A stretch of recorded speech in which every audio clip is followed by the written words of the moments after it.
नमस्कार सभी दोस्तों को। गुड मॉर्निंग सुबह की। तो आज मैं सभी के बीच में एक चीज़ साझा करना चाहूँगा कि मैंने सीजीएल की तैयारी कब से स्टार्ट की थी, यानी कि सीजीएल के बारे में पहली बार कब सोचा था कि मैं भी सीजीएल कर सकता हूँ। तो इसके बारे में मैं आपको बताना चाहूँगा।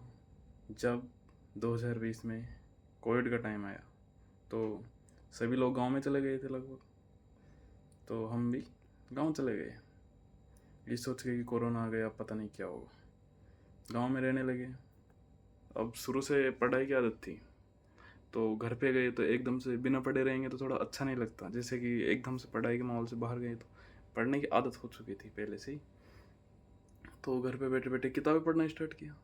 अब किताबें पढ़ के मन नहीं लगता था गाँव में। सोचा कि कहीं से कोई ऑनलाइन वगैरह पढ़ते थोड़ा।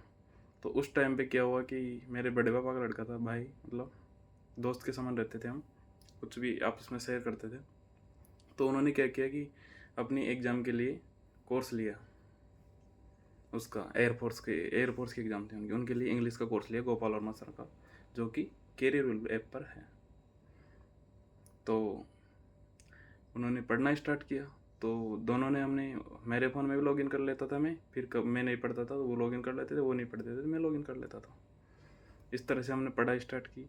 और मतलब ये तो कॉन्फिडेंस नहीं आ पा रहा था कि मैं सीजीएल कर सकता हूँ, लेकिन ये आ रहा था कि कहीं ना कहीं इंग्लिश पढ़ेंगे तो काम तो आएगी आएगी।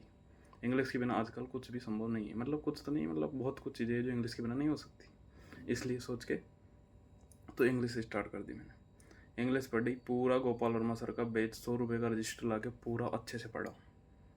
फिर उसके बाद मॉक देते थे तो वही 20 से 25 नंबर आते थे 50 में से प्री वाले मॉक में। तो कॉन्फिडेंस नहीं आता था, क्योंकि पूरा वो कर लेने के बाद फिर कोई एक स्ट्रेटजी वीडियो देखते थे, बोलते थे कि एक बार से नहीं आएगा, एक बार पढ़ो फिर उसको रिवाइज करो, फिर मॉक दो, फिर रिवाइज करो, फिर मॉक दो। ये प्रोसेस चलती रहेगी। तो धीरे धीरे धीरे 25 से 30, 35, 40, फिर ओके पढ़ी। धीरे धीरे धीरे धीरे स्टार्ट बढ़ना, स्कोर स्टार्ट हुआ। तब से थोड़ा कॉन्फिडेंस आने लगा। तो 2020 की बात थी, कोरोना की। कोविड के बाद में पूरा कोविड निकल गया। 2-3 महीने गांव में रही, तब तक आधा कोर्स हो गया था। फिर जयपुर आने के बाद वापस से आधा कोर्स कर लिया, वही वाला गोपाल वर्मा सर से पढ़े। फिर नोट्स का 1-2 बार रिवीजन किया, तो इंग्लिश का बेस बन चुका था। वहीं से स्टार्ट हो गया था बेस बनना। फिर धीरे धीरे मैंने 2021 में मदर्स में कोचिंग ज्वाइन कर ली। मदर्स में पवन राव सर का बेच था इंग्लिश स्पेशल, वो मैथ स्पेशल पर हम पहले आधा कर चुके थे कोविड से पहले। और अब आ रही आती है, मैंने फुल बैच ले लिया किसका, प्री वाला, जो पवन राव सर पढ़ा रहे थे। मैथ इंग्लिश कमलेश पालरे सर, और 2 सब्जेक्ट कोई और टीचर पढ़ा रहे थे, जीके और उसको। तो जीके और उसको इतना अच्छे से नहीं पढ़ा पाए, लेकिन मैथ का वहाँ से बेस बन गया था अच्छे से। तो मैथ में तो दिक्कत लगभग नहीं आती थी। कुछ क्वेश्चन होते हैं वो तो आप कितना ही पढ़ लोगे तब भी वो दिक्कत करेंगे ही करेंगे, तो उनको टैकल करने का एक अलग तरीका होता है। लेकिन जो बैच से या फिर कोचिंग से जितना मिल सकता था उतना मैक्सिमम आउटपुट में ले चुका था। तो अब बारी आती है, 2021 निकल गया, 2022 आ चुका था। 2021 से प्री क्लियर हो रहा था मेरा, मेंस नहीं क्लियर हो रहा था। 2021 वाला प्री क्लियर था, 20 वाला प्री क्लियर हो गया था, क्योंकि प्री 110-15 नंबर पर क्लियर हो जाता था। हालांकि मेरी तैयारी अच्छी नहीं थी, लेकिन उस टाइम पे कम नंबर पे प्री क्लियर हो जाता था। फिर 2021 निकल गया, 22 निकल गया, 22 वाला प्री हो गया था, 23 में मेंस था। तो उस टाइम पे मेरा ग्रुप डी में फाइनल हो गया था।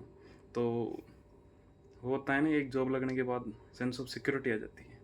तो पढ़ाई में बिल्कुल मन नहीं करता था, फिजिकल की तैयारी वगैरह करते थे तो पढ़ाई में इतना मन नहीं करता था। मेंस दिया, वो मेंस नहीं हो पाया था 2022 का।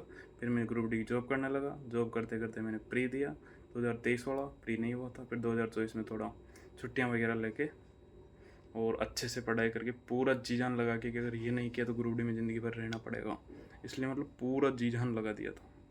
जितना हो सकता था मैंने अपनी तरफ से मैक्सिमम एफर्ट डाल दिया था, जिसका परिणाम आज आपके सामने है। ऑल इंडिया रैंक 537 में देवप्रण गुजर, मिनिस्ट्री ऑफ इलेक्ट्रॉनिक्स डिपार्टमेंट में दिल्ली में गृह मंत्रालय के अंतर्गत कार्यरत हूँ, जो कि एक सीजीएल में बहुत रेपिटेटिव पोस्ट मानी जाती है। थैंक यू सभी को, धन्यवाद।